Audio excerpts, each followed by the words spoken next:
a linocut I did in 1999 with a very lengthy inscription. Okay, it's titled Alex Schwarz in Vienna, 1999, Segan. And where do we start here? Aha! I should start here. I met Alex and Trudy early 1990s. They were patrons at SPL, Seattle Public Library. Alex got out of Austria before the war thanks to a lottery visa at the U.S. Embassy, Vienna. Trudy was a kinder transport survivor. Speaking no English and lonely, she survived on an estate in England. They met in New York after the war, got married, moved to Seattle. Trudy smoked, and following cancer, she left this world mid-1990s.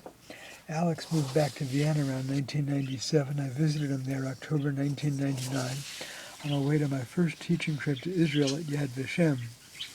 Alex's mum in British English. I'm actually sending this to someone in Scotland for donation sending this to someone in Scotland for donation to a gallery. Alex's mum perished at Auschwitz. May their memories be blessed. AKS, that's my initials, 22nd November 2022. All right, there you have it.